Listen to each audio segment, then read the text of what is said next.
नमस्कार, स्वागत है आप सभी का सन स्टार टीवी में। मैं हूं आपके साथ विपुल माहेश्वरी। बुलेटिन की शुरुआत करेंगे इस वक्त की 5 बड़ी खबरों के साथ। बात सबसे पहले राजस्थान की करेंगे। राजस्थान के कई जिलों में भूकंप के झटके महसूस किए गए हैं, जिसकी तीव्रता 4.0 रही है। देखा जाए तो करीब 2 हफ्ते के बाद एक बार फिर राजस्थान में भूकंप के झटके महसूस हुए हैं। प्रदेश के सीमावर्ती बाड़मेर और सांचौर सहित कई इलाकों में गुरुवार सुबह भूकंप के हल्के झटके महसूस किए गए। मौसम केंद्र के अनुसार भूकंप का केंद्र बालोतरा के आसपास था। सुबह 11:15 पर आए इस भूकंप की तीव्रता 4.0 थी। अधिकारियों की माने तो भूकंप से किसी तरह के नुकसान की कोई सूचना नहीं है। वहीं बता दें कि इससे पहले करीब 2 हफ्ते पहले सीकर जिले में कई जगहों पर भूकंप के झटके महसूस किए गए थे। सीकर के रेंगस कस्बे समेत आसपास के इलाकों में भूकंप के झटके महसूस हुए थे और इस दौरान रिक्टर स्केल पर भूकंप की तीव्रता 3.6 रही थी। लेकिन एक बार फिर राजस्थान में भूकंप के झटके महसूस हुए।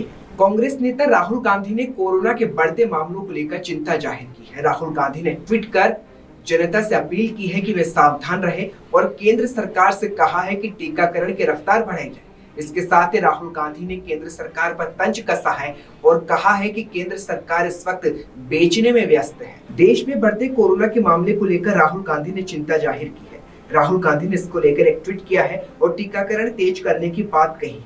राहुल गांधी ने आगे लिखा कि अगली लहर से बचना है तो टीकाकरण तेज करना होगा।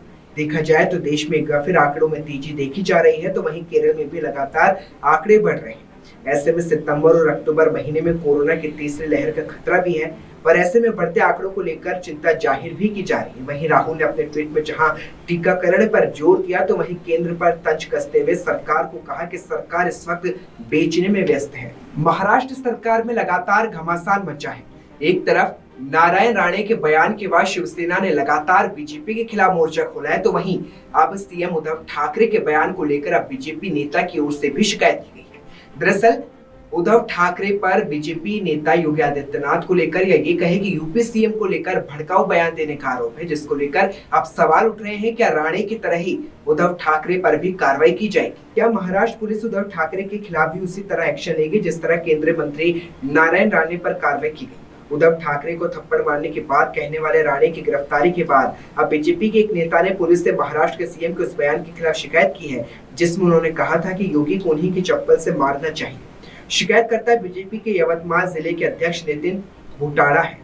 उन्होंने शिवसेना प्रमुख और राज्य के मुख्यमंत्री उद्धव ठाकरे के खिलाफ एफआईआर दर्ज करने और भड़काऊ भाषण देने के लिए कानूनी कार्रवाई की मांग उठाई है और शिकायतकर्ता ने उमेरखेड़ पुलिस थाने में शिकायत भी दर्ज कराई है। लेकिन अब सवाल उठ रहे हैं कि क्या राणे की पर कार्रवाई को लेकर अब ठाकरे की भी इसी तरह से पुलिस एक्शन लेगी। काबुल एयरपोर्ट पर इस वक्त अफरा तफरी की तस्वीरें सामने आ रही है। तालिबान लड़ाके लगातार काबुल एयरपोर्ट को निशाना बना रहे हैं। लोग दहशत में हैं, खौफ में हैं। लेकिन इस वक्त काबुल एयरपोर्ट से एक ऐसी तस्वीर सामने आई है जिसने कई सवाल खड़े किए हैं, क्योंकि इस वक्त अफगानिस्तान में भूखमरी का संकट बढ़ गया है। खाने पीने की चीजें लगातार महंगी हो रही है और इसी की तस्वीर लगातार काबुल एयरपोर्ट से सामने आ रही है। इस वक्त लोग गहरी चिंता में हो। सवाल है कि अफगानिस्तान में बिगड़ते हालात को लेकर अब भूखमरी की नई परेशानी अफगानिस्तान के सामने चुनौती पैदा करेगी। अफगानिस्तान से बाहर आने के लिए काबुल एयरपोर्ट पर जमा हो रहे लोगों के हालात बदतर होते जा रहे हैं। खौफ तो है कि उन्हें खाने पीने के सामानों के दाम भी अब बेतहाशा बढ़ रहे हैं। आलम यह है कि पानी की बोतल $40 यानी करीब 3,000 रुपए और एक प्लेट चावल के लिए $100 यानी करीब 7,500 रुपए चुकाने पड़ रहे हैं। रिपोर्ट की माने तो इस महंगाई के चलते वहां जमा हजारों लोगों की स्थिति मुश्किल होती जा रही है। परेशानी की बात यह भी है कि खाने पीने की चीजों के दाम लोगों से अफगानी करेंसी में नहीं लिए जा रहे हैं, बल्कि इसके लिए उन्हें डॉलर ही देने पड़ रहे हैं। अफगानिस्तान में भारतीयों को निकालने के लिए लगातार भारत की ओर से देव शक्ति ऑपरेशन जारी है, जहां लगातार एक तरफ तालिबान अपनी हुकूमत कर रहा है तो वहीं दूसरी तरफ भारत लोगों की वतन वापसी का लगातार प्रयास कर रहा है और इस बीच भारत ने अपना देव शक्ति ऑपरेशन अभी भी जारी रखा है। अफगानिस्तान से भारतीयों को निकालने के लिए भारत सरकार की तरफ से ऑपरेशन देव शक्ति लगातार जारी है और आज भी काबुल से 24 भारतीयों के साथ 11 नेपाली नागरिकों को भारतीय वायुसेना का C-17 विमान दिल्ली के हिंडन एयरबेस पर उतारा गया है।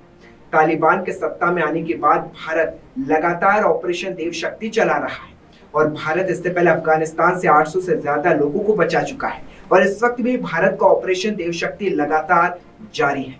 फिलहाल के लिए इतना ही। देखते रहे सन स्टार टीवी।